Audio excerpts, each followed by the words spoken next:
Hey there, Steve Johnson, Mentor 555, coming to you from Medellin, Colombia. Recently, while in Austin, had a chance to sit down in studio with one of my good friends, one of the big dogs in Austin mortgage, John Schutze. He and his team, they close close to $200 million a year in volume. They serve several hundred families. He's got a great story, a compelling story. So I really do think that you're going to enjoy this one. So sit back, have fun. If you like what you see, hit the like button. Definitely hit the subscribe button. And again, we appreciate you supporting our channel.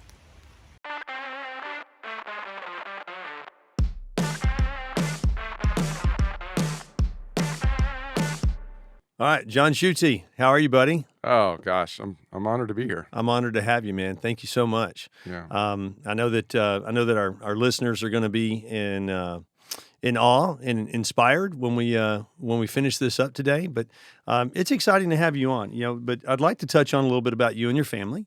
Sure. You and your wife, Lauren, y'all been married for a year. Is that right? You just had your year anniversary. We did. We went out to La Jolla for the weekend. It was great. Yeah. First time. California, huh? Yeah. Yeah. Okay. Well, we know what people do on their first year anniversary. We probably won't talk about that today, but yeah, congrats to that. And then you guys have a blended family. You've got 5 kids. You've got 2 in college, 2 in high school. No, 1 in high school, 2 in college, and then 2 little ones, right? Yeah. Yep. Yeah. We have a pretty big spread.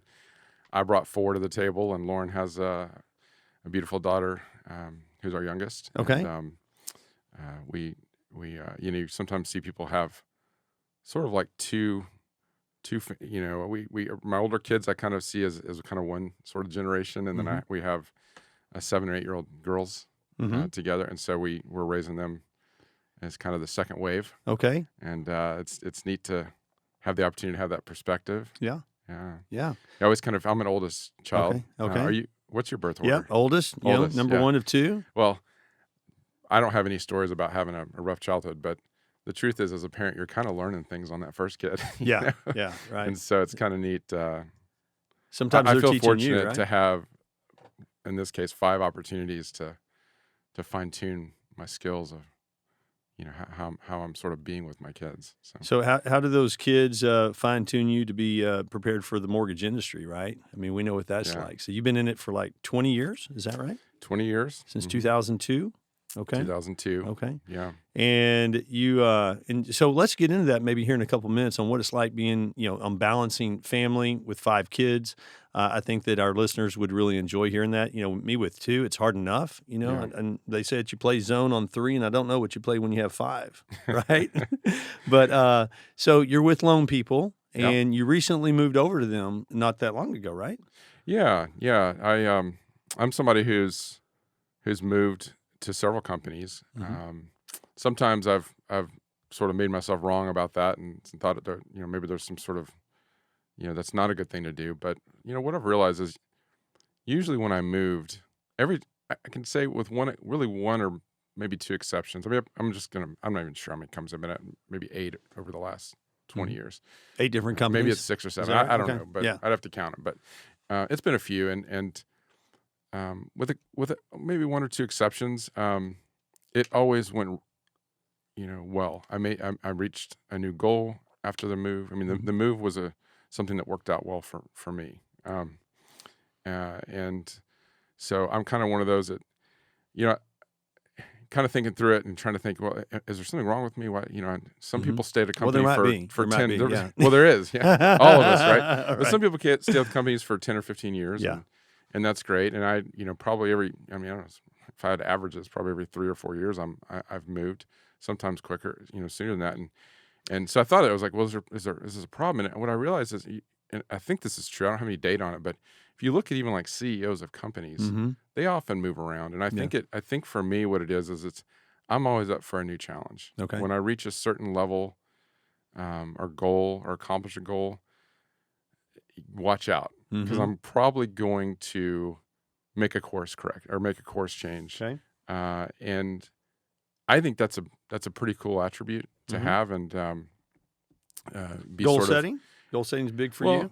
Goal setting, but also being willing to try new things and take some risks. I mean, risk taking is definitely high on my list of what I would consider strengths that not everybody has. Yeah. Not everybody wants to take risks. And they don't want to, and I think that talking a little bit about that today, it is about taking risks. What we do, in the mortgage world, we're our own boss, so to speak. We're entrepreneurs in a lot of ways.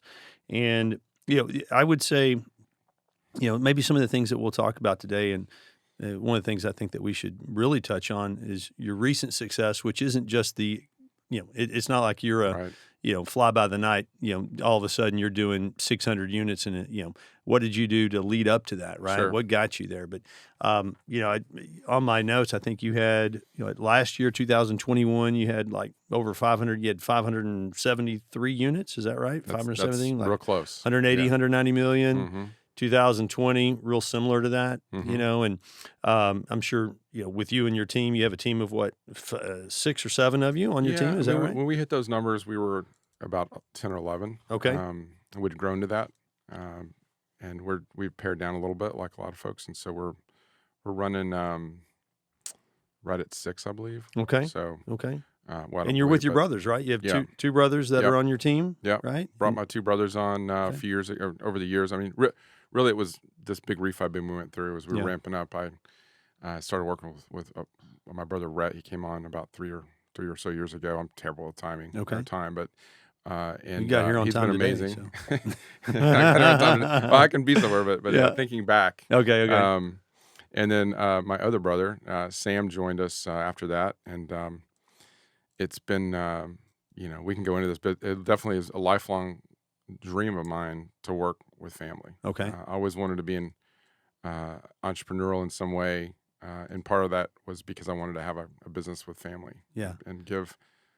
I've always one of the things I'm good at is being just a provider. Okay. If I had to create maybe one thing to say, this is John's identity, Mm-hmm. it's provider. Okay. And I've just found I'm good at it. I know how to make money when I need to. Okay. And what fulfills me is seeing, my efforts benefit somebody else, and Okay. and oftentimes that is kind of tied to my family, Mm-hmm. or the folks that work with us. So when you have a team like what we had, during the refi boom, and Mm-hmm. having been in the business a while, both of us, we've seen the highs, we've seen the lows, and whether rates are 10% or 2% like they were for that short period of time, it is about the relationships that you're establishing, and I think that it starts internally with yourself and with your family, right? But then it moves on to whether they're realtor or builder relationships or referral sources, financial advisors, what have you.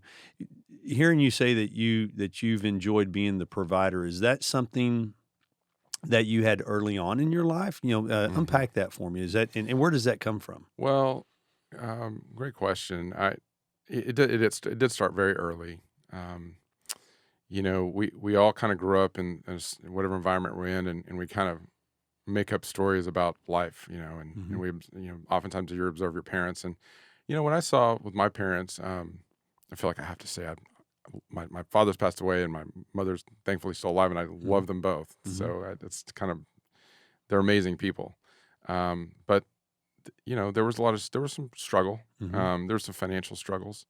My mom was in the real estate business, and Okay. they're Is she a going. realtor? Is that what She was. Okay. She's been retired for a few years now, but that's part of why I'm in the mortgage business. I think is Okay. because she was in real estate, and I just kind of had this. I wanted to be in real estate, but I didn't want to do exactly what she did. So I think mortgage made sense to me. But she was a realtor in the 80s. Okay. And I was, Here in Austin? here in Austin. Mhm. And I was, about 87, I was 12. Okay. And We had their the market crash. fell Yeah. apart. I mean, Mhm. probably very similar to what's going on now. Yeah. I think it was worse then. Mhm. And so her income went down. Yeah. And Was she crushing it leading up to that? I mean, where yeah, would you? we were. I mean, we had a house in Westlake and Westlake wasn't what Westlake back then wasn't what it is today. I don't think it's just where the wealthy lived or something. those but of us it was good. Those of us that don't know Westlake, right? Yeah. You're born and raised Austin, but tell our audience a little bit about Westlake and what that represents, why that's important. Well, Westlake is one of the areas that's more affluent, Mhm. and I think at that time it was still kind of rural and it was building. Yeah. They were putting a lot of developments in there, and so But still only like 5 minutes from town. I mean, Yeah, that really was a close to cool part town. about it. So Yeah. you grew up in Westlake. But it was south of the river, which was, for my dad, was really a struggle because he there's grew a up in stigma Austin. to that, and right? he was born north of the river. Westlake, south of the river. So it's kind of a funny story, I think. But and my dad was in the car business. I mean, he was a finance guy in the car business. Okay. And so that crashed too. So Mm-hmm. my parents took a huge hit financially. Mm-hmm. And I think being 12, 13, 14 and seeing that, and then it eventually led to a divorce. I thought, okay, I don't want to ever let this happen to me. Mm-hmm. And I'm going to figure out how to not, my life is going to be about doing better than my parents. Right. A lot of people, I think a lot of people do that. And so, doing better in what way? You talking about financially? well, yeah, financially, stability, family? and of course I had stories about the divorce. So I was like, I'm never going to get divorced. Yep. I'm going to do it better and be a better father. And I think that what I've discovered, and again, anything I say, I'm not saying it's true, but it just seems true to me, is that people are motivated in two ways. One is fear, and one is, I call it freedom now. Okay. But the F words, right? The F words, yeah. And this is all fear stuff. Like I'm worried I'm gonna run out of money. I don't want that to, don't want to let this happen to my, in my life. I'm not gonna run out of money. Yeah. Like my parents. Okay. I'm not gonna get divorced like my parents. Okay. I'm gonna be a better father than my dad. I'm gonna, I'm gonna marry a woman that's better than my. It's like there's all these things it's all competitive fear-based. spirit, like an internal competitive spirit, and that you had? it's very effective at driving people to succeed. Mm-hmm. I think it's important for our audience to know that, right? To understand that whether you're in mortgage or whether you're in real estate or you're in other industries, what is it that happened in someone's younger lives, right, that then drove them to want to be better? And better being, it could be a number of things, right? Like just a better human being, first of all, right? Right. But from your standpoint, what I'm hearing you say is that you saw the struggles that your parents went through, and you recognized at an early age, because you're late 40s, 48? 47. 47, okay. And so, in 87, you were probably like 14, somewhere like that, right? I was 12, 12. Okay. So clearly you saw that as a 12-year-old, and you're like, hey, I don't want to be like that. I respect and love my parents, but I'm going to take what I'm learning here as a 12-year-old, which is really advanced. Right. So from that point, forward, as you go through middle school, high school, into college, kind of walk me through that, right? Because I want to find out at the end of the day, John, I think our audience, myself, I want to understand what makes you who you are, not only as a top producer, because I think that's critical mass for those of us that are in our world that do well, and those that want to do well. I think that they need to understand what it takes as a human being to be able to sustain that professionally, but also, personally. So walk me through a little bit of, maybe your high school and college years. Yeah. I would describe, because of that experience and because of what I decided as a 12 or 13-year-old, I was pretty serious. I didn't have a lot of fun. I was pretty focused. I had fun, but I didn't allow myself to be like those guys that were overdoing it, the partiers. Okay. And so were you into sports? Were you into what activities? I really were you wasn't, because I was kind of motivated, and I worked. Okay. And so I didn't. Sports didn't become a big thing for me because I did I think it was called DECA or something, where I got out like after lunch and I went to work. So I got remember credit that. for going to work. You got credit for going to work. Yeah. So I went to work in my junior and senior year, and then I went to college. It took me 7 years to finally get out of finish college. Okay. Kind of goofed around so for a while. I could probably name a couple of schools that's the requirement, right? Well, so 4 years at 7, Southwest right? Texas or Texas State, but well, you got out early after 7 years, then, right? Yeah. I didn't quite get it figured out, and then at some point, my wife, my ex-wife, but then the woman I was dating, she was a couple years behind me, and she got out of high school. Okay. We had dated some in high school, and then she started going to college, and I at the time I was like, I love this woman, and I can't let her beat me out of school. Like I can't let her get ahead of me. I think, and so it made sense to me to at least try to keep up with her. Okay. So she was a little more serious about college, so I got more serious, and then And so you ended up going to the same college together? we did. From Yeah, okay. we went to the same college, and then I got one of the reasons that I'm in the mortgage business, or I don't own the mortgage company, but I consider it entrepreneur. There was a class. It was called 0 Hour in high school. Okay. And you could take these kind of elective classes. And for whatever reason, I took this entrepreneur class, and they'd have entrepreneurs come in every once in a while and speak to us. And I remember this guy, he might have been the person who started Twin Liquors, or there may have been another family-owned liquor store back then. I can't remember. But Did he have came a in and twin? spoke. Did you have a twin? No, but he came in and spoke, and he talked about his business, and his wife worked with him in kind of a family business. And I thought, that's what I want. Okay. And so I knew I wanted to get a college degree, but also knew I wanted to be an entrepreneur. And so that's kind of how it evolved into the mortgage business. Okay.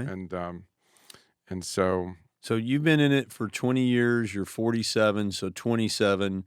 So we're talking about 0 Hour in high school. And I think for our audience, I think it's really critical mass to understand, at least for me, like, again, what drove you to the point in life to where you made a decision not only to get into mortgage, because some of us just stumble into it, right? And then becomes a great profession if you let it, right? But what is it between those adolescent years for you? It might have been at 12, right, through 27, right? So what happened in those college years during, it took you 7 years to get out, right? So you were 24, 25, but you were probably working during that time too, I would imagine. You had an entrepreneurial spirit. Yeah. I mean, my parents were able to help some, and I have a grandfather that helped some, but I mostly paid for it myself. And I just was always the one who would do a little extra. I think, I knew I needed to figure out a way to pay for college, and I didn't want to get in a bunch of debt. So I wanted to, back then you could get a teller job and get $10 an hour. Okay. Where with most of the other college jobs, it was like $5 or $6 an hour. Right. And so I went and interviewed with these banks. And that was during school? That was during college? In college. Okay. And these banks would have, I knew they had these schedules where you could work like Monday, Wednesday, and Friday. And you could get benefits for that. If you had 20 hours, you could get benefits, which I didn't at like the time. I didn't have health benefits. Okay. And also I could go to school Tuesday and Thursday. So I could have almost a full-time job and still go to school the alternate days, and it worked out really great. So I went and started interviewing with banks, and I kept getting told that I didn't have enough cash handling experience. And I've been a waiter for years, but they didn't consider that cash. You didn't have enough cash handling experience. Cash handling experience. In other words, they want to make sure I could count money. Yeah. You tell me you were a bookie on the side in college? It's hard to imagine, but back then, I mean, that's where most transactions happened, was at the counter and you were counting money. So I went and got a job at Pack and Sack in San Marcos, and there's actually a location in Buda. Okay, and that's like Wish a I'd have bought grocery, every an house old that was grocery around chain. Is that what that grocery store? Yeah, it was chain, like an old version of a 7-Eleven. Okay, and I got that job because I had to have 1 year of cash handling experience to get the bank job. Okay, and I did that job for a year, and then I applied for the bank and I got the bank job. But it's almost like you should have just I'm gone not trying to to the toot my horn, manager. but how many kids would do that? Right. Step back, Yeah. work at a job that you feel like is beneath you. Yeah. Because you knew the long-term goal, it was going to help you accomplish your goals long-term. So, and so that what'd bank you job, learn there? Like for that year that you were there, how did that help you grow and become a better version of yourself as a banker, as a money handler? Yeah, I mean, I would say that oftentimes when people have asked me what your favorite job is, a few years ago I would have probably said Pack and Sack. Okay, being a cashier.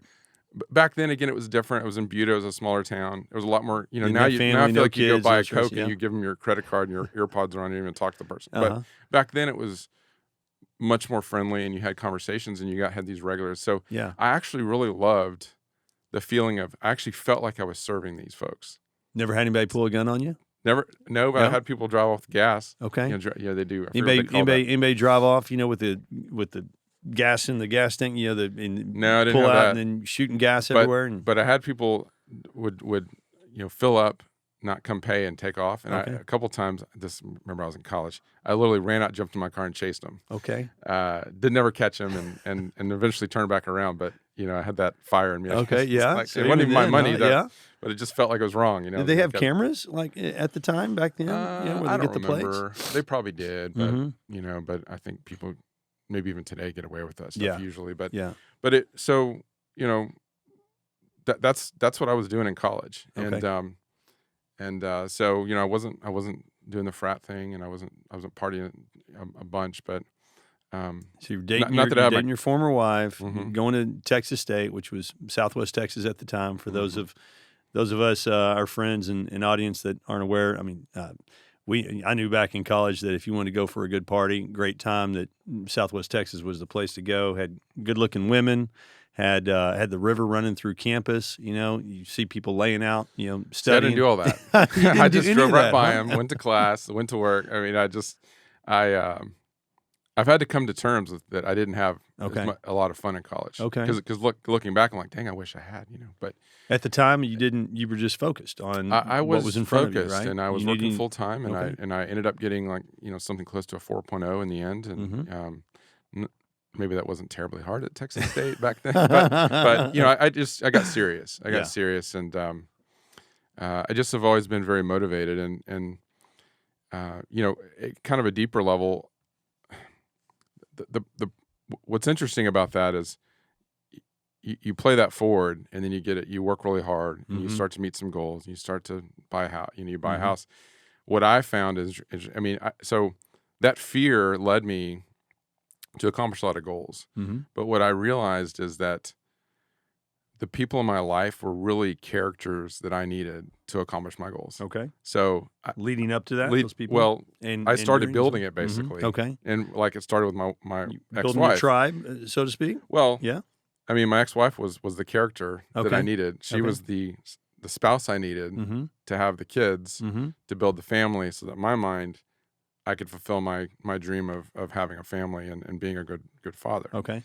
And then the people that I worked with, I was the guy that would go in the office and put my head down, get my stuff done, and get out of there. And this is at the bank, after This is at the Pack and bank, Sack? and this is even getting into my mortgage career. So let me back up a little bit. Yeah. So you had the Pack and Sack. You loved working there, and I can understand why. You've got a lot of freedom, so to speak, at the time. You don't have a lot of bills. You don't have the stress of the real world stress, right? Other than getting through school, carrying close to a 4.0, right? Which is admirable. But it sounds like you were like super hyper focused. So you do the Pack and Sack for a year. Did you let them know leading up to that year window? Go, hey, I'm going to be rolling. And then how did you roll into the the bank job? You walk in the door and you say, "Hey, I've got a year of cash handling experience. Hire me." And which bank was that, if you don't mind me asking? It was Nations Bank, which Okay. became Bank B of of America. A, yeah.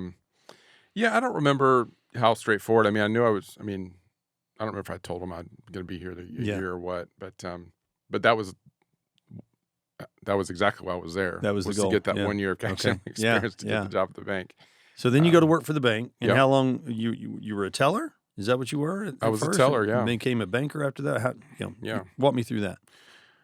Well, that was a lot more fun in a lot of ways because you're still serving people. Yeah. That was Okay. I liked that. Okay. I felt like I had a lot more prestige. I was a bank teller. Okay. And you have certain security on the computer that they it felt a little more You had to use important. DOS code to And- log in. Yeah. Right? And I was I was well suited for it. Okay. How long were you there for?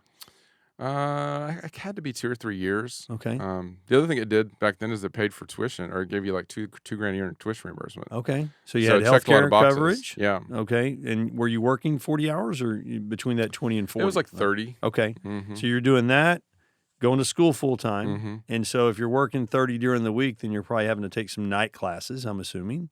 Right? Or Early just- morning, night. Okay. Yeah.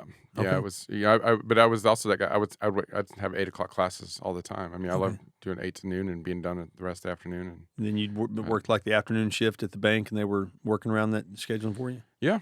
Was that in San Marcos? Was that, San Marcos, okay. yeah. Okay. Yeah. Cool.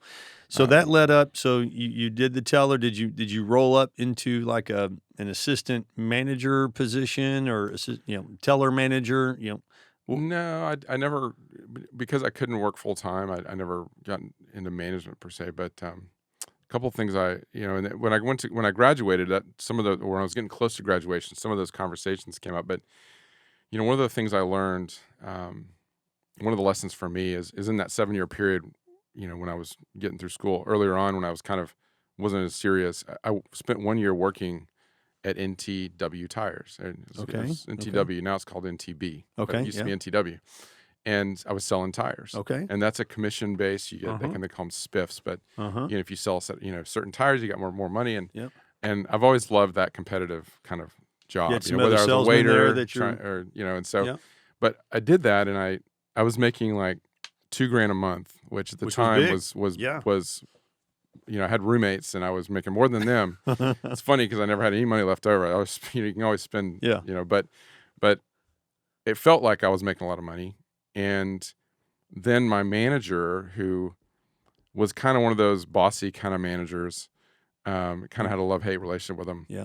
Thought he was real, whatever. I remember he bought a house in Millburn, and you're kind of working with kind of more blue-collar folks in that environment. And so he was like, we bought a house and all. One time, somehow, I can't remember how, but I found out how much money he made. Okay. And it was like $45,000. Yeah. And I'm thinking, wait a minute, that's like $4,000 a month. I'm a single dude in college. All I need is beer money and rent, and I can spend $2,000 easy. Yeah. That ain't a lot of money. Yeah. So, I mean, it was really a great moment because that's probably actually the turning point when I got really serious about college. Okay. As I said, wait, the only option I saw is to go to college. I mean, I knew that I had to make more money than that. And it was a great just understanding. So for you, if I could, for you, that $45,000 that he was making didn't represent like any type of substantial success. I was thinking that you might have been going at the angle, hey, I'm making $2,000, he's making $4,000, he's crushing it, right? Yeah. But no, you were looking at it and go, hey, this is the manager, this is the tip of the spear, the pinnacle of this job here in a blue collar type environment, and I want more than that economically. Yeah, I mean, I was just really clear that, and this is no knock on him. I mean, he was happy, I think, and I have no, sometimes I think, wouldn't it be great to just have an 8 to 5 job and make 40, but it doesn't, but you're not wired that way. But I'm not wired that way, and I always wanted to. I knew that I had to make more. And I mean, I knew, and the family I had envisioned setting up was going to be very traditional, and that I was going to work. My wife was going to stay home, most likely, and so I knew I had to, and that manager that I was talking about, he had a spouse that worked. Yeah. So you start to put together. Well, they had 2. I knew I wasn't going to have that, or I didn't think I was. Okay. And so, I imagined, back then everybody wanted to make 6 figures. Yeah. If you can make $100,000, you're gonna.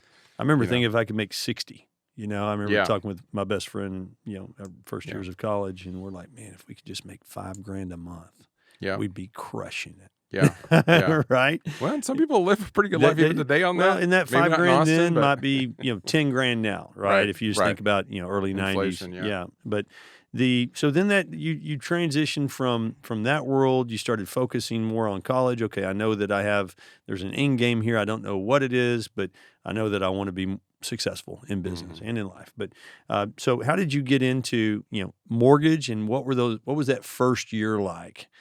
Crushing, did you crush it out of the gate? And when was it, right? I want to have an idea on where rates were. Well, I dabbled. Rates at the time were early 2000s. Were around 6%. Okay, which was healthy. Yeah. Yeah. Well, and people freak out right now because of 6%. And it was a refi market. Yeah. Because a lot of people had rates. We were refining people from 7% to 6%. Yeah. What I remember. Yeah. And I at that point I was married with 1 child, and I think I either had one on the way or I was close to that, and we were not making enough money because my first job out of college was what do you call a financial advisor. Okay, did that for a year. And you had to build a book, like you didn't trying to build a book. And they gave you some basically sort of 25-year-old going to somebody that might be a millionaire, right? Going, hey, give me your money. It made no sense at all. Like I would never do that today. Right. But it's one of those businesses that was kind of a blessing because that's, I think, a harder business than real estate or the mortgage business because. How long did you do that for? I did that for a year. Okay, so in that year, how much did you make as a financial advisor trying to build a book? $30,000. It was terrible. And were you taking draws out against there was commissions? Draws, and we had no money. Yeah. We had no money, and it was tough. And I knew it was an investment. Yeah. And my, I feel like I should call and thank my wife again for this, but like she was all in. Yeah. And put up with barely making it and not having money and getting into debt. I remember we got in a lot of debt. And, but, you know, I did it. And that's that business, it's very typical. You burn out after about a year. So you either make it or you burn out. And I burned out, decided I didn't want to do it.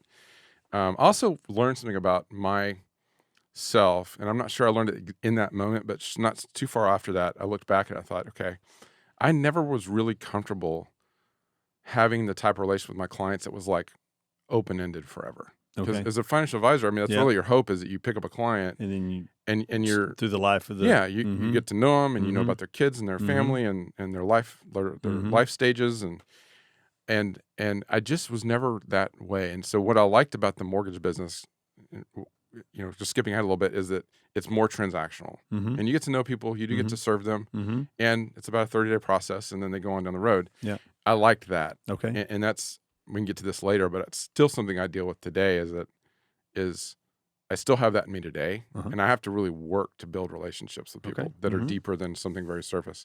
It's kind of something that's like my next phase of the evolution of John is working on that. But which is really surprising to hear, because like you said, we'll dive a little deeper on that. But when you're crushing out 600 units, you know, and you're serving, you know, all these families, you know, I would imagine many of them are repeat and personal referrals. But in your knowing sphere. that was really key to me, and embracing it, and you know, so I'm not a natural database oriented originator. Because I don't have that in me. To build those relationships. I like chasing the new business. But knowing that's really good, because you could spend a lot of time beating yourself up trying to be a database person that's basically inauthentic. You're right. And it's not like I don't want to help those people. I want to help them. I just don't want to do it in a way where we're going out to dinner and I'm getting to know their family. Like, I'm here, I do a great job. Let me know if I can help you. But that's the depth I want to go with people. You know, in general. And knowing that is good, because then I can focus on what I'm good at. Which is chasing the new business. So you're a hunter. I'm a hunter. At the end of the day, you go and you get the skins, you get them on the wall, and then you go back out and take care of the clan, right? And you know, if you think of, you know, tribal mentality, you had those that had that mindset, right? And you had the ones that were really great hunters, so they would go out and do probably what you're doing. And then you had those that were great caretakers, you know, whether they're men or women, and they understood that, and the tribe understood that. And so it sounds like that you had a really defined mindset of, I'm going to go hunting. My wife is going to be the caretaker for the family here, and she it sounds like she bought into that role, and that was a role that she really appreciated and enjoyed. We're a good team. Okay. And I want to talk about, you know, here in a little bit, you know, because I've been through that before as well, right? On my second marriage, my last marriage, but the first marriage, you know, helped me be a better version of myself now than what I was then. For sure. And it sounds like that happened to you, but I think that it is, you know, worthy of, you know, maybe diving into just a little bit, you know, where that started to pivot, right? Did something happen during the mortgage industry? Because I know that, you know, during your time in mortgage, that, you know, sometimes we get off track, you know, and you're crushing out a few hundred units in a year. It's hard to spend that time with your family like what you want, right? And if you're as driven as you clearly are, I can probably see how that writing was on the wall for you. Well, I always tried really hard to have that, what we call balance. And so I worked really hard, but I was really ambitious, and there were times that I needed the next mortgage to pay my mortgage. I mean, there were a lot of years like that. Because I also would tend to, you know, spend more than I make and try to keep up with the Joneses. Still that way? Are you still not like anymore? That? Yeah. took me about 20 years to figure that out. But, well, maybe, you know, but we can get into that. But yeah, it's what I, you know, it all worked. I mean, I was very fortunate to have a great partner, and we were great. We were a team when it comes to running the family. Being good parents to our kids, being, you know, mostly, you know, presently, you know, we were generally, quote, whatever you call a good parent. I feel like we were good parents. But I'd get off work and make sure I coached a lot of baseball and softball, you know, which, but what I would do is, you know, we do that and then basically go, you know, that would take up the evening, get the kids to bed, and then I would jump back on the computer and catch up from whatever I missed. Which means I wasn't in bed with my wife, Right. or I'd come in late, or you Mhm. know, or we weren't connecting, and Mhm. so you know, it's pretty clear to me how things played out and why they played out, because we were very focused on being a great family and great Mhm. good parents, but we definitely you know, didn't spend enough time together Mhm. one Yeah, on I think one, that happens a lot for and we those of were. us. It kind of started off on the wrong foot. I mean, I don't know how deep you want to get into this podcast, but it kind of started off the wrong foot because, again, what I see now is that she was really just a piece in the puzzle that I was building, Okay. and she wasn't. I wasn't seeing her as a human. Mhm. I was seeing her as somebody I needed in my life to make my life work, Mhm. and there's a huge difference. And Did you know that at the time, or no, just heck no, I looking didn't know back, that. you're like, okay, No, because of course what you do. Well, she's unhappy and yeah, she doesn't like me, or she's yeah, but it's like, well, duh. You yeah, know, I wasn't. yeah. Why would I you wasn't. like if you're Yeah. not there? I And mean, other than checking the boxes of, hey, and that was always the comeback. It's like, I'm a great provider, yeah, and you know, at the time, I don't know if you want to talk numbers, but maybe we were making 400,000 or 500,000. I mean, okay. hell, that's And this is what how could you not love early this guy over here 2000s, making? right? But And can't you see that I'm out? You put the kids down. You know, I I'm coached at the games. I'm baseball. coaching. Yeah, I Yeah, read the kids the book yep, that I'm yep, checking all the boxes yep. of good father. And y'all are going to bed, resting. I'm going to go work on the computer for another couple I'm hours. gonna stay up late and work. Mhm, Why? mhm. You should appreciate that. Yeah. Well, I think as guys, we go through that, right? Yeah, And yeah. and I'm sure that there are some women in our industry that maybe experience the same thing. But I just think from a male perspective, I too battle that with my wife and with my relationships, right? Which is, hey, can't you see what our bank account is now versus where it was? Can't you? I mean, same thing, right? Right. I did this for you. I did this for the kids, and it's almost like getting those skins on the wall, and I think that in our relationships, our wives or our significant others, those matter, but those don't matter as much as the 5 love languages, as they may say, right? Yeah. For your former wife, was it that you weren't providing for her emotionally, that you weren't spending time with her? Where did that start to transition? As evidence of how disconnected we were, I'm not even sure. Yeah. You know, Wow. probably quality time. Okay. And somewhere along the way, I broke her trust. You know, Okay. and I don't mean like an affair, but I mean she needed me for something, Yeah. and I wasn't there. And Okay. it probably it may have been a slow burn, like it kept happening, like because I was, the one that was like had a little bit of ego, like like if the kids are up in the middle of the night, Yeah. I got to work tomorrow That's to right. make sure we make pay our Yep. mortgage, which was Mhm. kind of true. Yep. I mean, Yep. I was the bread. I had to make Yep. sure there were times I had. Well, that was your you know, role, but right? but You had but defined roles. But it's kind of left her kind of trapped and stuck in this role that didn't give her a lot of freedom. And I think over time I lost her trust, and then Mhm. we just got to that point where we acknowledged that we were just so disconnected that it Yeah. wasn't going to work. But When was that? What year? 17 was when 17? we got divorced, Okay. but it was about a 10-year process leading up to that where we Okay. tried to keep it, Mhm. And a lot of it had to do with the kids. we and the worked really family hard and- to make it work. Yeah. But y'all went through I mean, let's Yeah. let's touch on that because y'all went to college together. Did you go to high school together also? not the same high school, but we met in high school. Okay. Yep. Okay. So you met then, and so I mean, there was a tremendous amount of investment from both sides, Mhm. commitment, and was that so? Let's just say, were y'all married together for 20 years? I mean, how long We were y'all together, I mean, longer than that because we were together probably 23, 24 years. I mean, that's Because we started substantial. dating. Yeah. That's half of your life. Yeah. Let's think that you don't become an adult, let's say, until you're 17, 18, and even then is questionable, right? But let's Right. just say 18 is the benchmark. Right. You're 47 now, so that's less than 30 years, and you were with her for more than Well, we 2/3 of that. We met when I was 18. And, Okay. And of course, we're still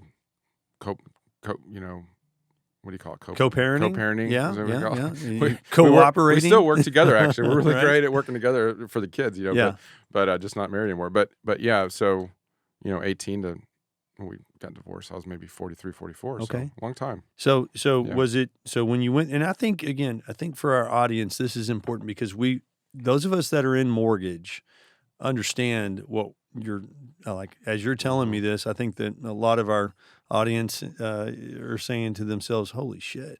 I've gone through that, Yeah. or I'm going through that now, Or I went through that before. I mean, similar situations, and now I'm in a more healthy relationship with myself and with my spouse. So I think that to me, I'm hearing a lot from you that I've experienced myself. Yeah. Right. And so what was it that ultimately transitioned the relationship? Did she come to you and say, John, I'm done? Did you go to her? Did y'all just have a sit down and cry it out? What happened? No, it was a I tried, and she did too, but we kept trying, counseling, and I didn't drink for a while, thinking, well, maybe if I don't drink, it's going to make a difference. Yeah. And I even went to AA for a while. I mean, Was I that really your tried. choice? Was that your It was choice, or mine, was that her? Yeah, it was just something I noticed that, Mhm. what I notice is when I'm not being authentic, and I'm not living a life that's really um, in alignment with an authentic. I don't know. I'm struggling with the words, but Mhm. but when I'm unsettled, I notice that habits start showing up. So That maybe it's what's maybe that? it's When you're unsettled, what? well, vices start showing Vices. up. Okay, yeah. So maybe I'm drinking a little more, Yep. and I was never a nightly heavy drinker, but it's just like a couple of beers a night, Mhm. and basically tuning out, Okay. and, Were you watching games? or Were you? I mean, what were you doing when you're tuning out? yeah, I would just be around, but I would just be a little tuned out. Okay, I'd still put the yeah. kids to bed and stuff. I just would be, And it was noticeable. and I think alcohol has different effects on different people. Sure. For me, Yeah. I'm a tuner outer. Like Yep. when I Okay. have one beer, Yep. I just almost feel my brain turn off. Where do you go? I just stop caring. Okay. And so if I'm with another human being or Yeah. my wife or partner, I'm just not really present. So you're like the best guy to go like to the river, grab some beers, grab a trailer, right? Grab an RV, Right. just throw the grill out, and just chill and decompress. Is what I'm hearing. That's me. Yeah, It's a okay. tune out thing. And I was always kind of the guy that was the one who would, I remember back in college with roommates, I'd be the one, we'd get off work and I'd be the one going, where are we getting the beer? We're going to grab the beer. Mhm. And I remember my best friend one time going, dude, what's your rush? And I was like, that's a weird question. I'm like, aren't you in a rush too? Like, I'm like, we're Why 19. aren't you rushed, Isn't- right? we're- This are you is not what thinking- we do, But he man. wasn't as much of a rush to get that first beer where I was. So, I mean, I've Yeah. always kind of had alcohol has always been a little bit of a game for me Okay. all my life. And I still drink, but I'm real aware that when I drink, Mhm. I try to be more conscious of the times I drink, because I know that, it's kind of something that I use to tune out. And Well, so, some of us that drink, and I do as well, and I try to drink in moderation. Sometimes I fail myself, but mhm. it sounds like that you were the type or are the type that when you drink, you're going to go into chill mode. Some others get aggressive, right? Yeah. Did you ever find yourself No. where you were? Well, I would be short, Okay. I think. And so there were moments I saw myself being short with the kids, Mm-hmm. or my ex, for Mhm. sure. Or even today. I mean, like I said, I have to be, So yeah, but I'm not too aggressive. It's more of a tune out thing. And so like now, if my, wife and I are going to have a serious conversation or talk about something, like our date nights, I'll try to not drink for a little while, Okay. while we have most of that conversation. Because I know if I have a couple of glasses of wine, and probably her too, Yeah. we'll still have the conversation, Yeah. but it's not going to be as fruitful. Was it you like know? when you're having your cocktails and someone's talking to you and it's like they're Linus, or what's his name from Charlie Brown, right? Wah, wah, wah. Right. Yeah. No, I think that's true. I mean, that's probably true. Yeah. So now I notice when those things start creeping up, whether it's drinking or I've always kind of had a little bit of a tobacco issue, or habit, let's call it, off and on. Is it smoking? Is it snuff? Snuff, What is it? Okay. because you can do that Yeah. all day, basically. There's other ways you could tune out. You can obsess. Like I've had about 35 cars in my life. Okay. I'm kind of a car guy, Okay. and so I kind of learned not to do it in a way that I don't go buy new cars and waste. I mean, I kind of trade cars. Okay. So that's a little bit of an A lot of obsession. times I make money at it. Yeah. But you can be sitting at what would be normally work time, Mm-hmm. or maybe time with a spouse, Yep. and be thinking about the next Sure. car. So it's like that materialism. Well, it could be any vice, right? Yeah. In your case, So I just start noticing when those things start popping up, there's something I need to Yeah. there's something to look at. There's So something to look at. So some of these were what eventually led to the relationship not working. Well, not only that, I want to say this too. Some of those are the reason why I was I have had success in the mortgage business. There's no doubt. Because no doubt. I You have would to be use those obsessed. because did I want to get up Yeah. and work? Did I want to stay up late and work after the kids were in bed until midnight? Hell no, I didn't. Mhm. But if I had a drink right there, Mhm. I could do it better. If I had if I had nicotine in my system, Mhm. it made it easier. If Okay. I thought, hey, I'm going to do this and then I'm going to binge watch a TV show Mhm. after I'm done and stay up till now, I'm even staying up later. So like, it's like I would reward myself. Mhm. So I don't know how successful I would have been without these things. Well, I You think know? that those, like you said, I think you probably used the perfect description that those were vices, right? Mhm. And so I think part of that might have something to do with it. The other part are, the driving force, like what we touched on a little earlier, that, helped you become who you are and who you were then. But, as you're transitioning out of that relationship, what was that feeling like? Of course, now you're a split family and you have the Mhm. kids that you're sharing, and you're still at that time you were doing really well. Now, when was it in mortgage that you started really feeling like, okay, I'm crushing it? Right? You mentioned 400,000 to Yeah. 500,000 that you were Yeah, making. I mean, I don't know. It was probably 10 years in or something, maybe a little less. I mean, it's probably maybe even sooner than that. I mean, I remember I started getting awards, and I worked at Bank of America for a while, and I was the number one, local lender there. Well, But say but that out loud. You were the number one lender for B of A B of A. locally, and I'm assuming that there were a ton of originators. Well, I wasn't number one. I was number two. There's a guy named Devlin. You I know can't us forget guys, about we're him. going to Yeah. stretch it out. You Yeah, always well, roll it's up. easy. But I did well. I was the guy. The manager would be like, "Let's have a meeting." And John, tell us how you're doing it, so everybody else can learn from. I was always kind of, not always, but a lot of times in my career I was that guy. But Well, that's why did you you're ever, here. Did you ever? You asked that, and it's interesting because did you ever have a point in your career when you looked around and you made more money than you thought? You'd surpassed that six figures, and Mm-hmm. and you have the house, the family, the kids are healthy, a little bit of money in the bank, and you look around and go, wait, something is still wrong. Mm-hmm. I think for me, that's every day. Still every day. Yeah, still every day. Wow. Because I think that it comes with, it sounds like we're wired similarly, Yeah. in the sense that I have to check myself at the door, and I'm not very good at this, where I go, dude, you have really everything that you could ever have imagined and more. And I'm still not satisfied, right? I'm not satisfied with myself. I'm not satisfied with how I treat my wife, even though I love her and respect her and treat her, I think, amazingly 90% of the time. It's the other 10% of the time that I'm not the best version of myself. Mm-hmm. In business, I'm the same way. With my kids, they're my everything, but I'm not the best dad I could be at all times. And so I think that, to answer your question, no, I'm far from it. And I struggle with that. And it sounds like you do a little bit as well. I have you come to terms with it? I think I've really come to terms with it. You asked the question, like, when did I feel successful? I mean, at that point where I had reached maybe the third level of success. First you want to get a house and make $100,000, right? Mm-hmm. And then it's like was that about checking boxes like earlier in life? I was sitting in my ex-wife and I had moved to Liberty Hill. We had 5 acres. Okay. We had horses. Okay. We had beautiful property. Had a pool. Yeah. Kids are happy. And you were all checking these those things. boxes. You go. I had all the boxes checked. Yeah. Okay. I mean, beyond the really were originally I had all the boxes checked. Okay. And I remember sitting out, because I remember my wife and I were super disconnected at the time, my ex-wife, and she'd be in bed and I'd be up at like midnight and I'd be sitting next to the pool outside on 5 acres looking around, beautiful, just everything's beautiful. Big skies, stars everywhere. Yeah. And completely empty and going. With a beer in your hand?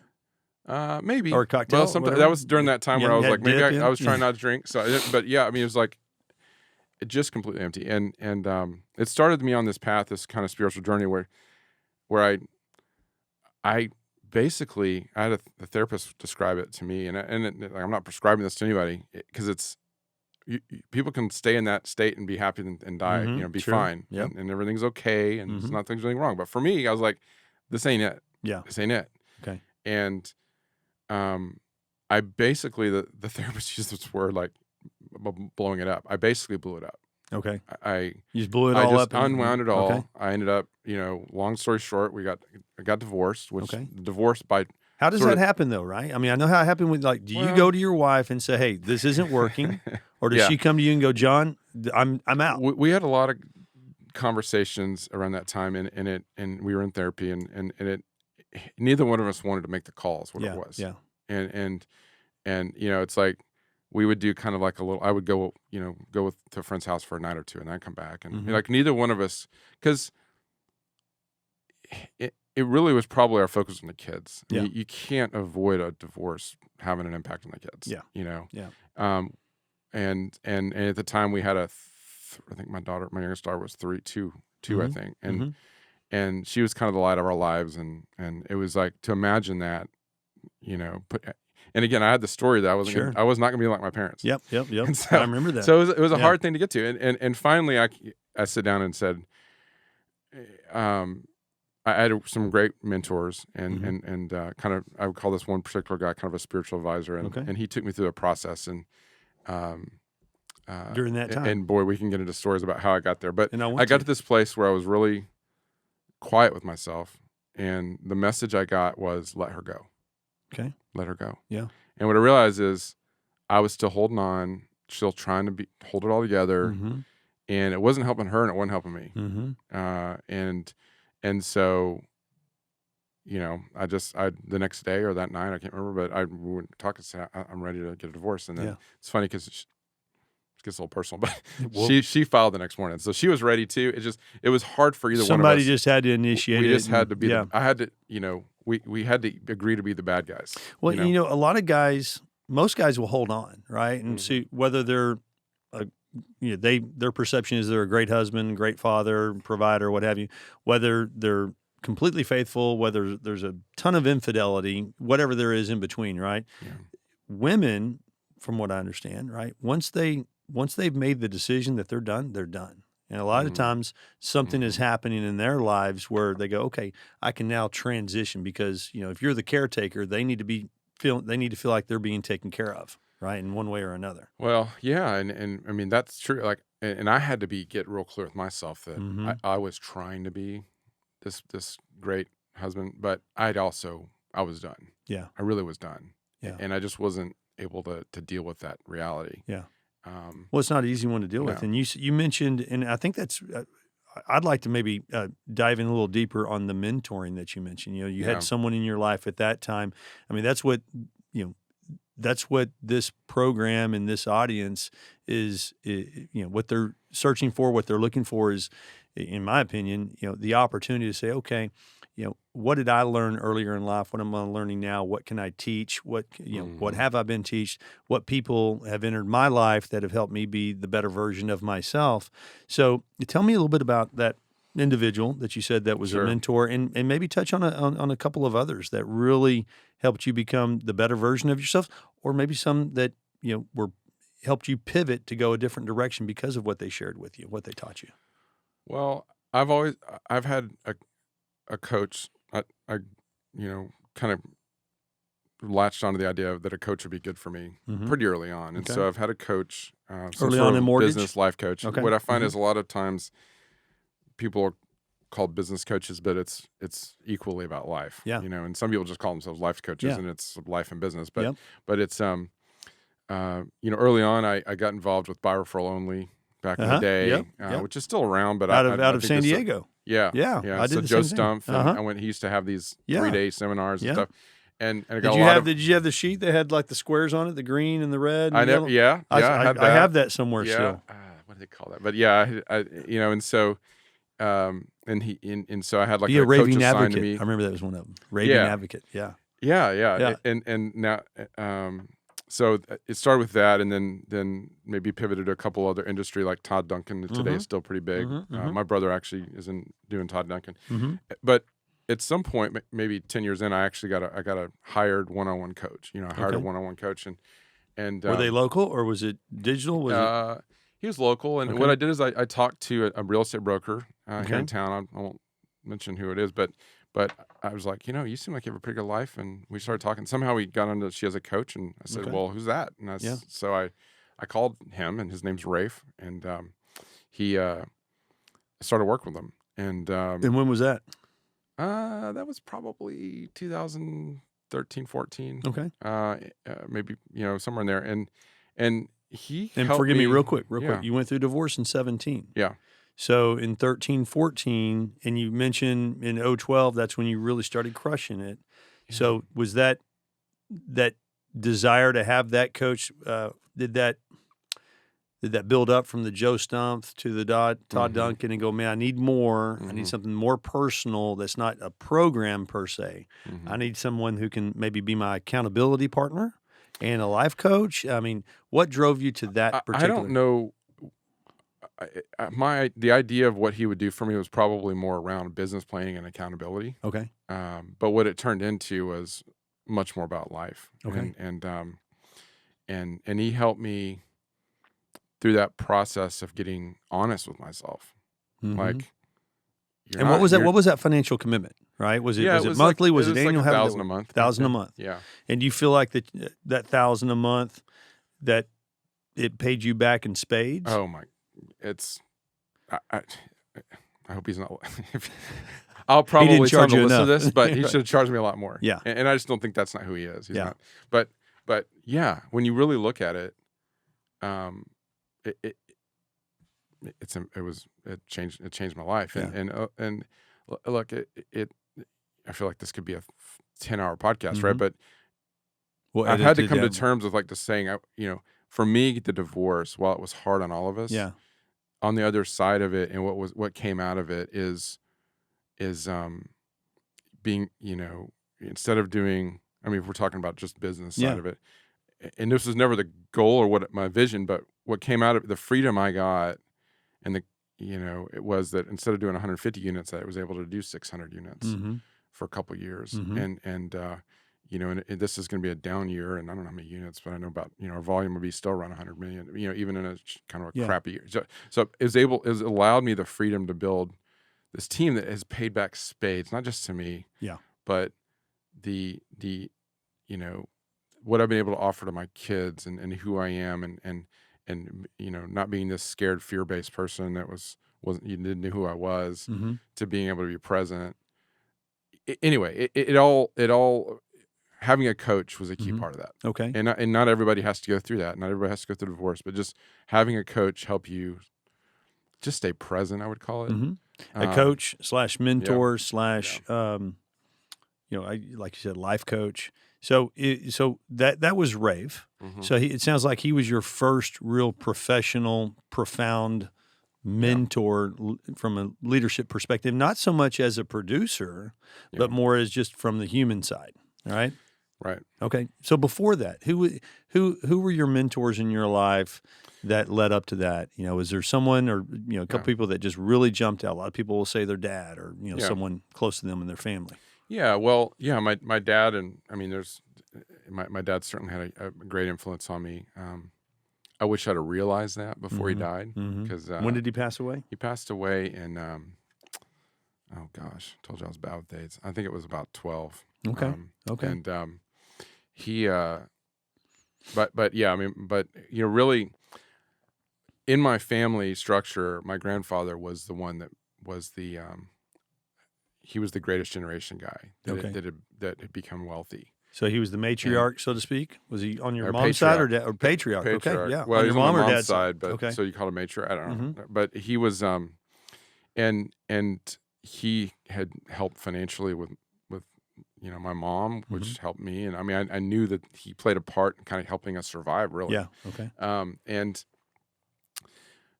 it might be going a little bit different direction, but he was also really difficult to be with. I mean, I'm really glad, I wasn't my mom, because growing up, he was a hard ass. He was an a-hole. I mean, he was a hard ass. He was really beyond that. He was an asshole, and he had, and I think some people from that generation have this, is like he grew up in kind of such poverty type situations.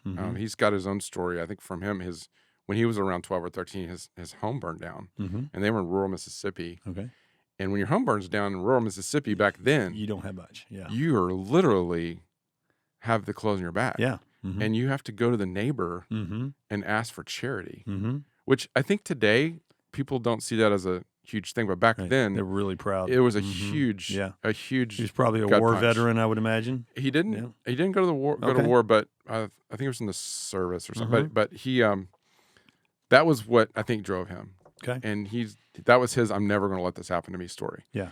But to come from that and then have a little bit of wealth, and I mean, you might do. I feel like I deal with this with my kids now. I wouldn't call myself wealthy, as wealthy as he was, but to grow up in a nice neighborhood where money is not really a big Mhm. issue, you go to nice schools. Mhm. He, I think, had he wanted his kids to show the level of grit that he had Mhm. and the seriousness about life that he had, Mhm. and he wanted to teach them something. I need to Okay. teach you something, you know. Okay. Mhm. And it's not fair or reasonable to ask your kids. Like, Mhm. they didn't grow up in that poverty situation because you created a whole different life for them. Yeah. But then you expect them to have the same perspective. Does that make sense? Yeah. Yeah. And so what I find is interesting, having kids in college, and you know, their college is basically paid for, and I Mhm. mean, they is how to keep them grounded. Mhm. Um, I think it's hard in today's society. and one of the things Yeah. for me, I mean, there's lots of ways I do it. And I'm not perfect at it, but I do have great kids, and they work, and I've intentionally, even though I could probably, I intentionally don't pay all their bills. Mhm. Never have. I've always given them just enough to kind of like pay for half the month of expenses, whatever that is, half Yeah. the gas, but you got Uh-huh. to pay, you know, and it's worked kind of for me to keep them kind of working on their own towards something, and I think it gives them dignity. Yeah. But, you know, like, and I unapologetically tell my kids, I like, they haven't always been happy with their car. Like, they want a, you know, remember Xteras were cool. My daughter wanted my daughter wanted a Jeep. An Xterra, like a Nissan Xterra? One of my daughters really wanted a Jeep, for example. Yeah. I bought her an Xterra, Okay. and it was a used Xterra Uh-huh. for like Yeah. $5,000. Sure. It got her from point A to point B. You know, Yeah. they say that, right? But, and she was kind of annoyed by that.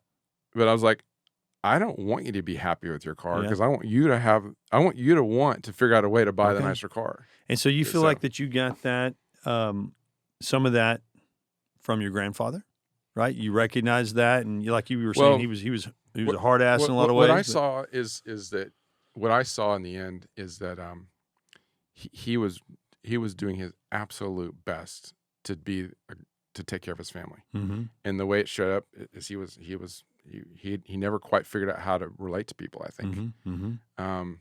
he was just a hard ass, and so I grew up with this story like, I want to be my grandfather, Mhm. but I don't want to be like my grandfather. Want to be the better version of him. So yeah? how do I be successful, but also be a much nicer father, and a much more, you know, and I had to really deal with, like, can you be successful and not be an asshole? Yeah. Is it even possible? Yeah.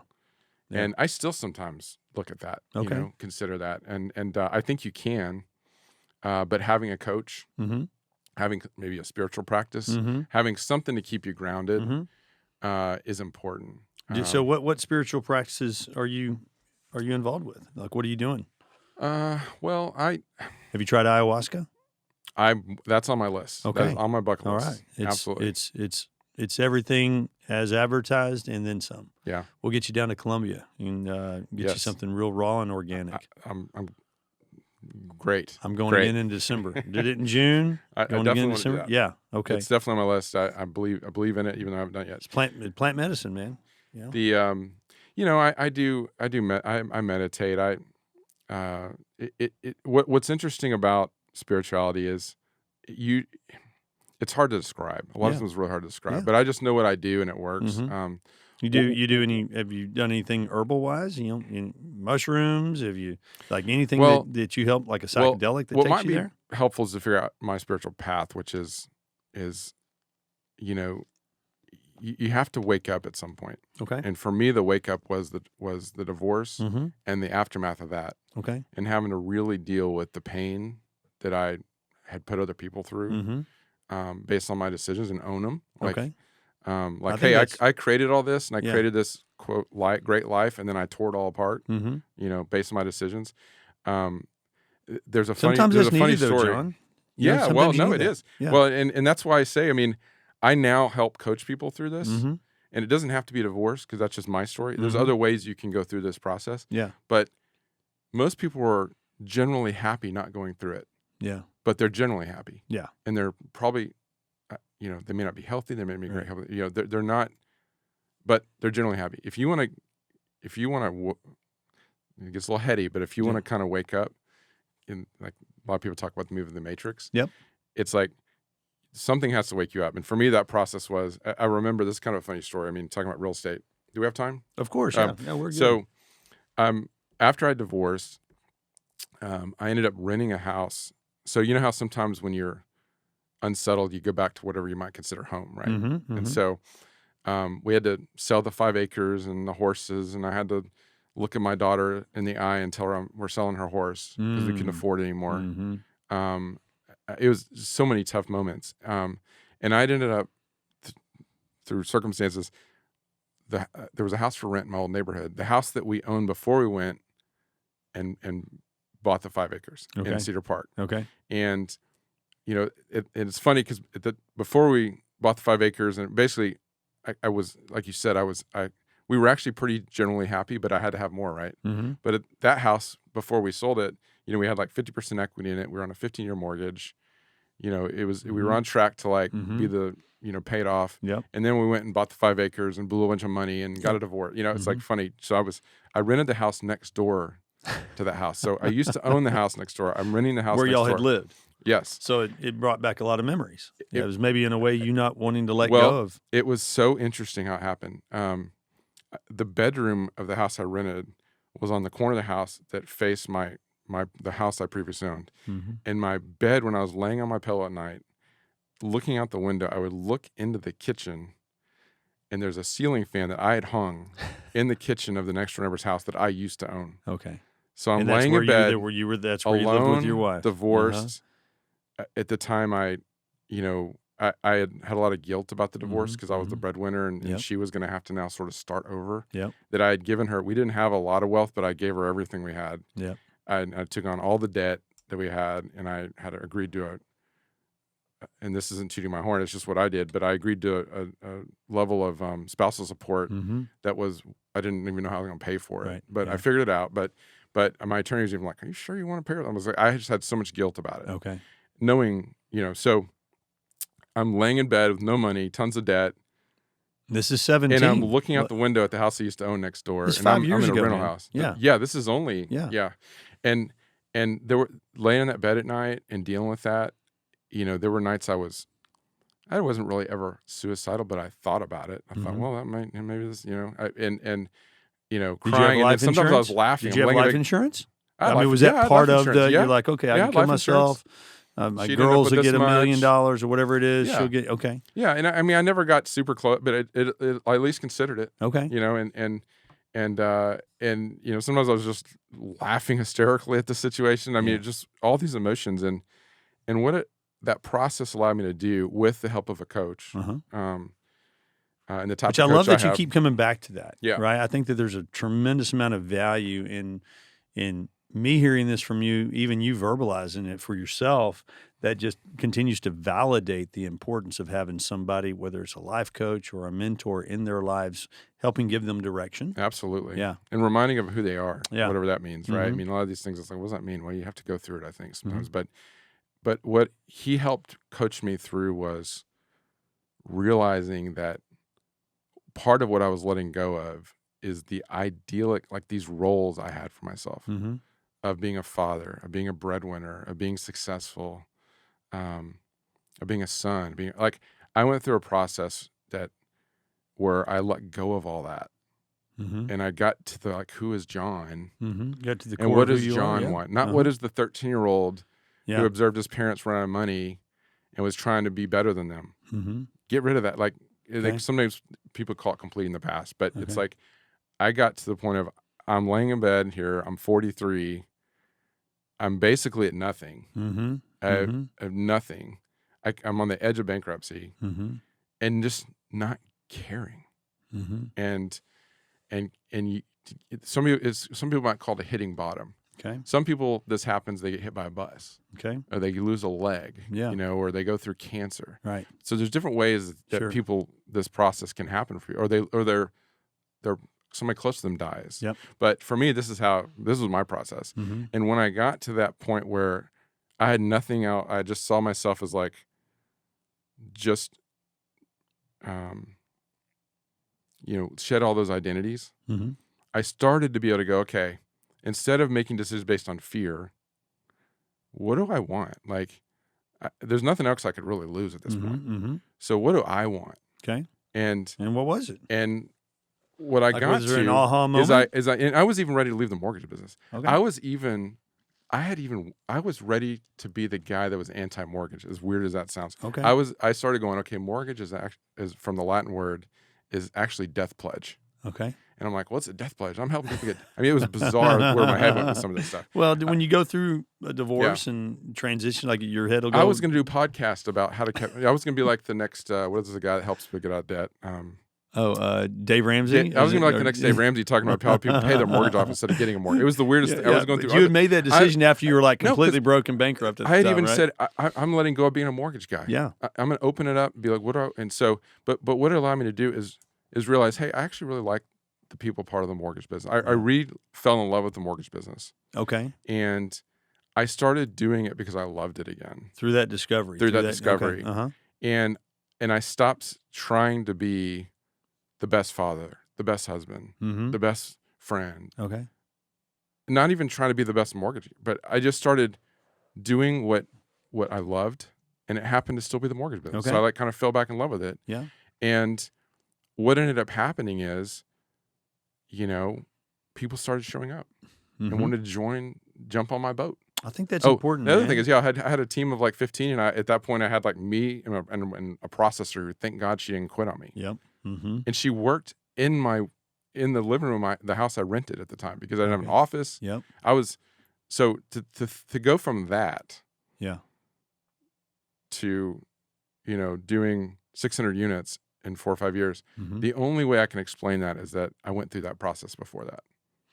Would you say that it was, I'm a true believer. And in fact, there's no question in my mind about energy, right? Mm-hmm. And how important that is and how energy flow is and, who you surround yourself by. I think that's a good opportunity for us to maybe touch on that. Those people that are part of your life now versus those people that were part of your life then, you start to, I look at it as a opportunity to transform into, the better version of yourself. And who you surround yourself by, right? You're the average of the 5 people that you spend the most time of your life with, outside of your family. So who is it? You have your brothers, which are very significant in your life, and they're your business partners, right? And tell me a little bit about not so much them, but maybe them, but the top 2 or 3 or 4 or 5 people in your life that you spend the most time with. Tell me about them from a spiritual standpoint, from an economic standpoint. Why are they critical mass in your life right now? And it may not be your best friends, right? Some of my best friends I don't spend very much time with, but they're my brothers or my sisters, right? So, well, I look for people who have probably gone through a similar process and are really doing what they're doing. To make a difference for people. Okay. And it's hard to figure that out sometimes. Mm-hmm. Are people still doing it really because they're trying to be the best and trying to play into their ego like I was? Mm-hmm. Or they just, I think of you that way. I mean, I don't think I wouldn't be sitting here with you if I felt like you had an agenda beyond making a difference for, I guess, the listener. Yeah. And you, as limited of a relationship we have, you made a difference for me. I mean, I can tell. So, that includes my coach. I have, a couple buddies. I don't have a really big group though. And forgive me, your coach, is it still Ray? He's still Rafe, yeah. All right. I've let him, I call it going off leash, but I've used him for a while. And then when I get to the point, that's the funny thing with a coach, when you get to the point where you know exactly what he's going to say, and you're going to come to him with the same problem you come to him for, and you know exactly, like, it's okay, this is time, in my opinion, what's worked for me, to go off leash for a while and go, hey, you're not going to, he's going to say the same thing and you're not going to listen to him. So go figure it out on your own for a while. And maybe there's some dignity in that and it works. But I've gone off leash a few times. And, but I'm back with them because I'm now trying to I'm kind of going through that process. I talked earlier about like, I met these goals. Mhm. Did I ever really think I'd be the number 4th lender in Austin? I always kind of wanted to do it, but I'm not sure I ever believed it, but it happened. Yeah. And, and, and I'm now ready for a different challenge. Okay. I'm not going to leave the mortgage business. Yeah. But I guess I've reached enough of there's something else for me out there. Okay. And so I'm kind of going through that process. And so I think having a coach in your life is great during that inquiry. Okay. So I mean, yeah, my coach. I mean, I can't say enough about my wife. You know, I found her, during a time that during that transition time I was talking about earlier, and so it's great to have the right, a partner. Yeah. And Well, a couple good buddies. I mean, that's really it. I mean, and I have to do. I mean, I have to have a lot of good quiet time. Yeah. Okay. Meditating. I mean, so it's not always like a human being in my life, but it's being with myself. Okay. And I've heard it described. You can coach people to try to like consult with them or give them ideas, or you can see it as the brilliance is in them, and you're helping them discover it. And so I have to keep in mind, I have to find my brilliance, because I believe that too about me and you and everybody else. Yep. Like the best answer is the one that comes from within. Okay. So And it's like they say from a financial standpoint, but I think this can carry over to an emotional standpoint, is that you pay yourself first. Right? When you get the paycheck, Uncle Sam's going to get their 40%, your mortgage and everybody else, and then the fun toys that you have, but pay yourself first. And I think emotionally, I think that's even more critical mass, right? That we're expelling all of this energy, and if we just say, from a mortgage perspective, there's a lot that's being asked out of us for good reason, and and we feel like that we have to perform and we have to crush it. And the last couple of years have been just magical from an income perspective, right, but have been, I don't want to say, I think devastating is too strong of a word to use, but very difficult from a work-life balance, right? Well, for me, and it sounds like for you, you've got a great team. No, I figured out how to do it differently this time, and that's the secret sauce. I mean, it is 60 seconds. How do you do it differently, right? I need to know this. I need to tape this. Ah, man, it's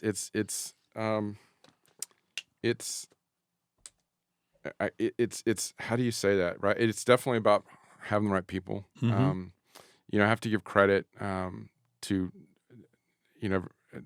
I call it Janie in my life. Janie is my processor who as we ramped up and during that refi boom, and she started prior to that, but she was just amazing. And she's no longer works for me. It's kind of interesting about how life changes, but she decided it was time for her to do something else. But after helping grow that team that allowed us to, being an integral part, my brothers.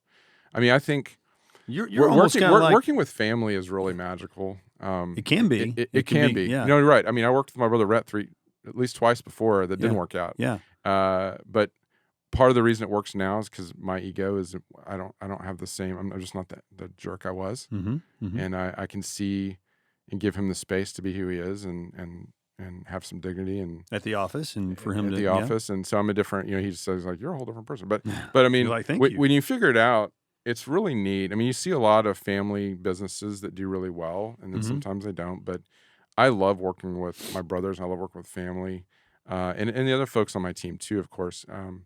But it's neat working with people when you have the kind of relationship that you can just be straight with them. And sometimes when you have employees, you can't. Because there's even rules, like there's laws around how straight you want to be with them. Yeah. But it's nice to be able to go, hey, call this person. Yeah. And they're not be like, well, why did he talk to me that way? Or why he has an attitude. Yeah. Or they can do the same thing with me. Yeah. So whatever that is, Yeah. it happened. In my case, it's I work with my brothers and we can be that way. And when y'all have grown up together, so they know your personality, they know. Yeah. So I think it's cool, and I found that to be neat. And then I have to give credit to where I'm in my journey of life. Is like I'm really trying to relate to people better, and I not that I have to, but I think I want to. You're really great at that, Steve. But it's like I want I do keep people kind of at arm's length. Mm-hmm. And so I want to get through that because the problem with that is that you don't always see the contribution they're making to you, because you kind of, I have a little bit of I think everybody's got an agenda. Uh-huh. And so I Well, want to most work do. through that. I mean, let's call it most what it is, do. right? I Yeah. mean, Yeah, you that's know, true. I mean, you have an agenda. Yeah. I have an agenda, and that agenda is, it might be about being a great human being. It might be about my Sure. agenda today might be that I want to be the better version of myself versus what I was 5 or 10 or 15 years ago. Yeah, you may have someone that has an agenda, like an angle from a business perspective, and I have people in my life that are that way too. But I understand that, you know what, they have an agenda, but they're a good dude or a good gal. I mean, I tell my wife that all the time. She's like, "Why are you spending time with so and so?" I'm like, if you just understood that, I get it, but there's a real wholeness about them that most people don't see. And I try to drill in on that, and you discover something. You can discover something really juicy in that individual that you're like, that guy was well, you find out he's not an asshole. Yeah. Ultimately. But if I could, on that agenda part, yeah. I think ultimately we all do. It's just, where are you in that evolution? Well, I feel like part of this podcast for me, I want to give credit to a lot of those folks. I mean, like, you're going to have John McClellan on, and I've worked with him on and off for a few years, in the past, and I don't think I always gave him the credit. He's the one who gave me my first shot at having a branch. Mm-hmm. I remember he's like, "I'm going to show you behind the curtain here, Yeah. how the numbers work," Uh-huh. and The that secret sauce. that allowed me to level up, in that moment. There's other managers, Charlie Jackson at Bank of America, other managers all along. I've had a lot of great folks in my life. I've had people that work for me that, because we did great things, but it didn't end well. One of those is Christy Rendon, and she's gone on to she was my loan officer assistant, and she was amazing. And it got to this point where I don't know why I just got bitter about it. I thought I was paying her too much, and she thought probably didn't think I was paying her. Paying her enough. We ended. It was like a divorce. Yeah. It was really hard because we worked really closely for a couple of years, and we still are a little incomplete about it. I would say, or at least maybe I think I'm incomplete about it.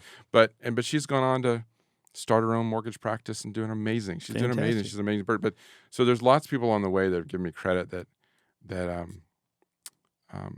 you don't always see those. Those they seem like adversaries sometimes. Like you said, when you peel the onion back, they're really just trying to help you out. Yeah. But they have rules.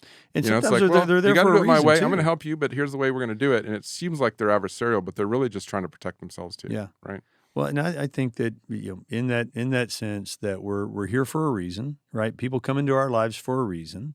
There's no doubt in my mind, and we have a choice to turn left or turn right or go straight. And that can be, from a literal standpoint or from an emotional standpoint, right? And so it sounds like that you've through your progressions that you've.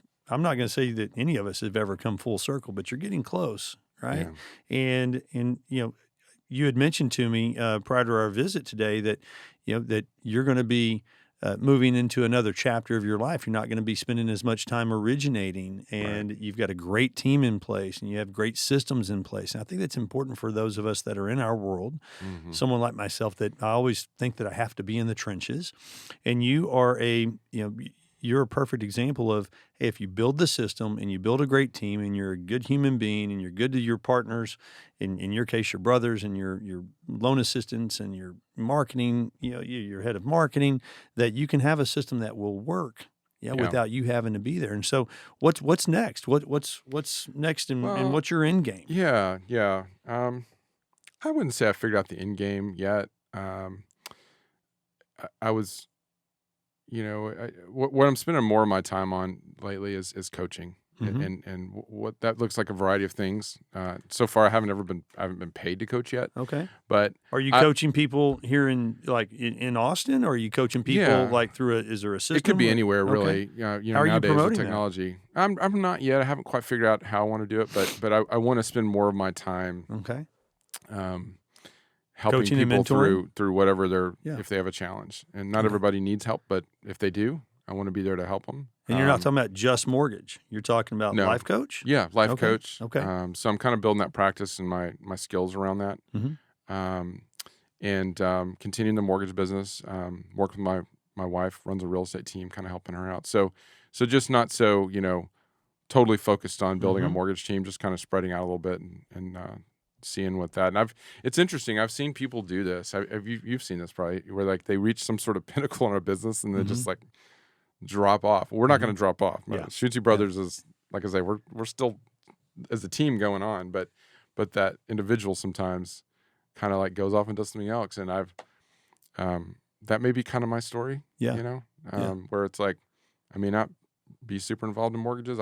But I'm in that transitional stage. And y'all branded yourself, right? You branded yourself as the Schutze Brothers. Yeah. And it's not just about you, it's your team. That was key. And I mean, I'm working with loan people and Max. One of the reasons I joined them, one of the key reasons is he's got a really great system over there. And so it allows me to not be the one having to lead as much and figure out, answer all the questions, because he's got this great team for my brothers. He figured out a while back, and we're talking about Max Lehman. He's always been one of the top producers, if not the top producer in our market and across the country. I mean, the guy's a total beast, and we'll have him on here at some point as well. But, you being part of that team and seeing how their systems work, and it sounds like that's made some, that for you. Yeah. Well, I just wanted to plug in. I mean, I give a lot of credit to my prior company, the Home Loan Expert, and Ryan Kelly, who runs that. I couldn't have done the same level of production, I don't think, without him, because he is also kind of a beast. And he was like, this is our time. We're going to do as many loans as we can. And so having that top down attitude was helpful. But the systems were, you kind of ran things at a branch level. But what I think Max has figured out is kind of at a corporate level how to have a really, really great, a really well-run company with really great people. Okay. And so that gives me a little more freedom to say, hey, my brother's going to be okay. My team's going to be okay. They have great leadership. It doesn't have to be me. So that's part of why I made that move. Yeah. And he's got room to hire other people too. So yeah. Well, and you've done great with your team, man, and it's been a real treat to have you on today. And I don't think that it would be any surprise to our listeners or to me or even to you if we invite you on again in the future. Sure. You might be some yoga, up in the Himalayas. It sounds like that we definitely got to get you down to Colombia and visit us down there, though. Oh. We're going to talk soon about that. Hey, man, great having you on, brother. It's been a real treat and a blessing having you. Thank you for the opportunity. You got it, man. All right.